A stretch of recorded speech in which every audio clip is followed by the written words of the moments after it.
I Love Mortgage Brokering, episode 77. Where the best mortgage brokers get better. I Love Mortgage Brokering with your host, Scott Peckford.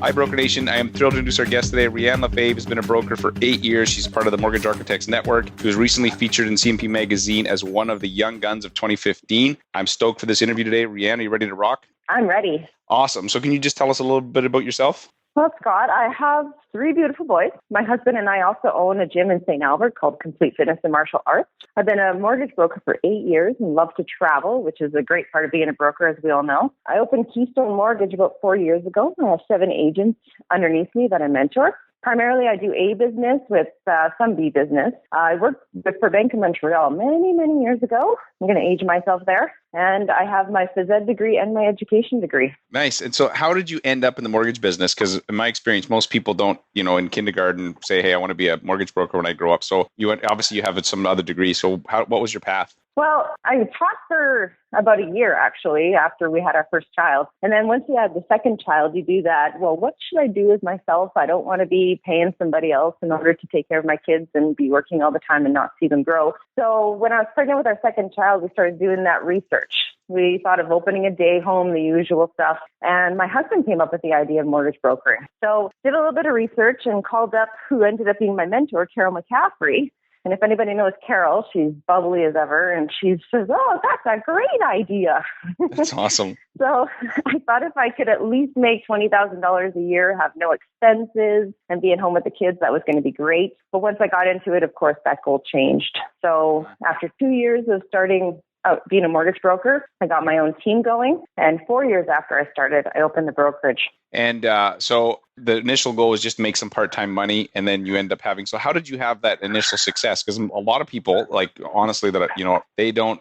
If they get into it with that kind of mindset of part-time, they don't. It's hard to transition into making it a full-time thing. I was very lucky in the sense that my husband was working full-time, so we weren't counting on my income. And so once I started getting into it and realizing, like, this is great, I'm enjoying it, it's feeding my need to solve puzzles. I'm not bored with what I'm doing. And the clients, I got a referral source, which was really odd as an accountant in my first year. And he started referring clients to me and business for self clients. Oh, it was amazing. So it ramped up the business quite a bit. So that's how it easily turned from being, oh, I'll just make $20,000 a year to, you know what? This is really good. I'm enjoying this. This is going to be good for me for the rest of my life. And so I have to ask about the accountant, because I actually have worked with, in the 9 years I've done this, I have worked a little bit with accountants, but I've never had a really successful relationship. So what was how did you put that together? Timing. That's funny, because basically it came down to, at that exact time that I started, I just got my mortgage broker license. We were looking for a new accountant. So I went and I met this new accountant, and I said in passing, you know what, I just got my mortgage broker license. If there's anybody that you think I could help, I'd love to help them out. It was also the time frame he was looking for somebody to help his clients. So he forwarded off one client to me, came back with rave reviews. And next thing you know, he's sending off a lot of clients. And I asked him about a year after that, I said, so what made you change your, sending everything to me? And he said, well, because you actually got things done. And he says, and the clients loved you. And so it just worked out that way. Mm-hmm. So it was probably about 3 years before he retired. And accountants are a great source in the sense that they can actually, the clients are coming to them saying, I need my tax returns, I need my financials. Can you please send them to X bank or whatever? He'd say, well, why are you dealing with that? And go see Raeann. Right. You just need to see Raeann. She's great. So he'd automatically, divert them to me just when they're asking for their tax returns. And they like the fact that he would just send everything off to me, so that saved them from coming to pick up the paperwork. So it ended up really being a beneficial relationship. When he retired, I lost that referral source. Mm-hmm. But then a year later, I got another accountant referred to me from another client, and same thing happened. He was just amazed at how well I did for him. So he starts referring clients off to me. So yet again, I have another accountant referral source. Right. They're great. That's awesome. And you know what? That just shows he's a proactive accountant, because when he saw that triggered, some accountants like, okay, yeah, sure, here, this is what you want. But he put in saying, hey, you need to talk to Raeann. So I need to find an accountant like that. Well, and in that time that I had no accountant referring to me, I actually went and approached a few accountants to see if we could create that relationship. And you're right, many of them just don't have that frame of mind. They're just, no, you know what? I'm just doing my accounting thing. I'm not going to worry about referring clients off. I'll give them their paperwork when they come in and ask. But there are those proactive ones that are just, you know what? Just go see Raeann. She can help you out. And did you refer clients to him too? Yeah, absolutely. When it came to anybody because you get that question a lot, especially with real estate investors. Do you know a good accountant that can help us out with this? Absolutely. Here, go see this guy. So it's mutually beneficial. Absolutely. Okay, so before we dive into your story, I had to digress there just because it's not many people that I've talked to that have successful accountant relationships. But so before we dive into your story, I always like to ask about a success quote that's really impacted you. I love how quotes are portable, they're memorable, and you can kind of take them with you. So can you share a quote that's really had an impact on you? Well, it's not a crazy quote, but it's basically you make your own success. And my parents growing up always told us this. My parents are self-employed, and they said, you have to go out there and you have to make your own success. So when I became a mortgage broker, I knew I had to work hard to make my own success. The business won't come if I'm waiting for the phone to ring. Right. And the example of the accountant is perfect of how you were able to do that in your first year. So just out of curiosity, I got to go back to this last question about the accountant, I promise. But like, how many deals do you think you got in that first 12 months from that relationship? I probably got about 12 clients from him in a span of 8 months. And from those clients who are self-employed, they referred their self-employed friends. So the reach of this accountant was such a big impact on my business, even today. Mm-hmm. Like these clients still come to me today, and that was 8 years ago, and they refer my name on further and further. Right. That's awesome. That's a good, that's a great example of one of those key relationships. So can you share something? I've talked to a lot of people, mortgage brokers, successful entrepreneurs, and failure is something that always happens, but it's never fatal. And there's always a lesson looking back. Can you share something you failed at, but there was a lesson in it for you when you look back? A little joke here. My husband asking me to prepare for this podcast. I'm just so nervous about, doing anything. I'm like, I have to prepare. He's like, you can't prepare for podcasts. You have to just have a conversation. I'm like, no, I have to prepare.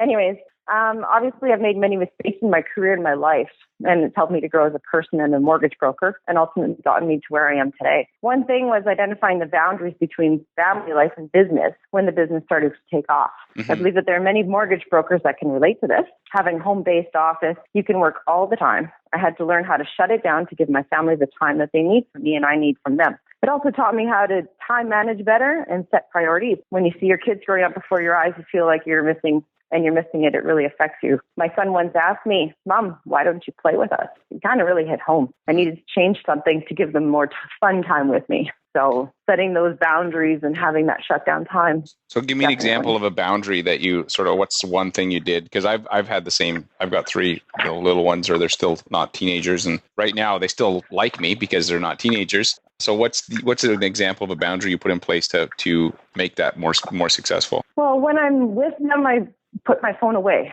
Like it's just a one-on-one, and you're enjoying that time. Because like even when you're not in business now, the phones are always with you, right? You're always carrying them. You're checking Facebook. You're doing this. You're doing that. It's putting the phone away for that time when you're with them, and then you can always pick it up and check it later. Because when clients are calling you at night, I always tell them that I'm available. However, they will respect my time. If I'm not answering my phone, obviously I'm not available. And you have to have that separation. So it's just really important to set that time frame with them. And weekends, the same thing. You know what? I'm going to shut down my phone for the day, and this is going to be just us. Let's go do something fun. Let's go to the pool, whatever it is. Let's go to the gym and work out, because your husband has a gym. So yeah, exactly. Okay, so the other thing I noticed talking to successful brokers is they have systems and processes. They don't just sort of show up and hope for the best, and they're always willing to make some adjustments to get better results. So I want to ask about an administrative process that maybe wasn't working as well as you would have liked, and then an adjustment you made and the outcome you got. Well, I'm actually in the process of revamping my administrative systems right now to create tighter and streamlined process, specifically focusing on renewals, referral thank yous, and more client touches throughout the year. I'll let you know how it all turns out, because it's in the process right now. So can you give one thing that you're planning to do? Is there one one? Well, basically with my renewals and stuff, I want to be on top of that a little bit more frequently. So we're setting up a specific process, so that way we are in touch with the clients sooner rather than later, and getting that touch more frequently throughout the year with all of them, so that you don't go off the radar. You think of how many clients we've had over the last 8 years and how many have actually even though you haven't gotten the return mail or the return email, you haven't had any referrals from them. You haven't had that connection with them. So it's kind of streamlining all of this so that it's more on top of it. And it's making those phone calls now. Like you said, pick up the phone and let's make the phone calls and see how they're doing.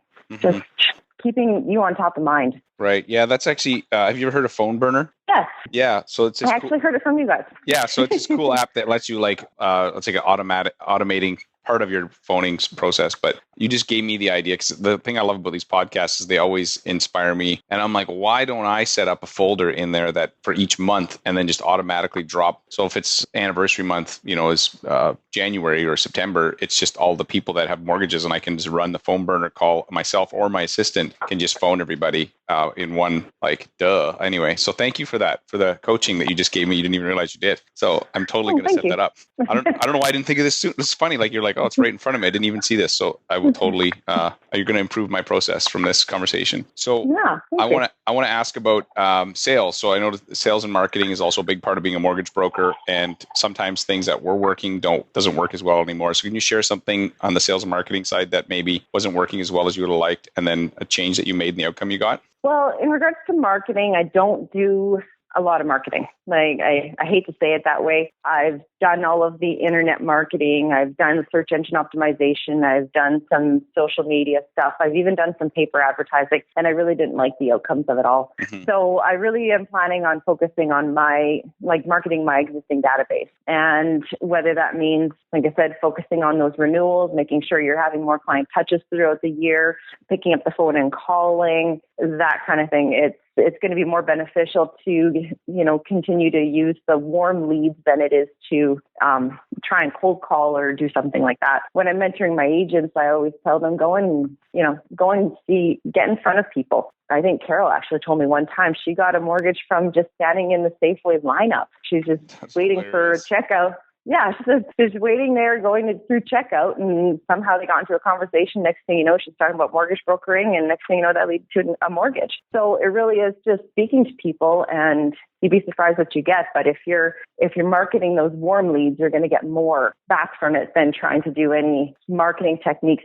I guess that's from my perspective. I know a lot of mortgage brokers have had a lot of success with that, but that's one thing I'm really focusing on is my renewals this year, just because it's just so huge for me right now, and I want to get on top of that a lot more. Right. That's awesome. So I'm going to ask, diversifying your income. So I want to ask about, when I talk to mortgage brokers, some of them say, yes, you should diversify your income, do other products like insurance and different things. And some mortgage brokers say, no, just stick to mortgage brokering. I wanted to ask which camp you fell in. And then if you do diversify, what sort of things are you focusing on? I'm not diversifying. I love mortgages and I love mentoring. So the way that I'm growing my revenues is by growing my team. And one benefit that I say is that, as my teacher background, I have that niche in how I can teach people how to be a mortgage broker. So for me, I don't cross-sell. I just like to focus on mortgages and mentoring. Mm-hmm. Yeah, well, I guess in a sense, if you are building a team, then you are diversifying your income by having, getting a percentage of these people that you're helping.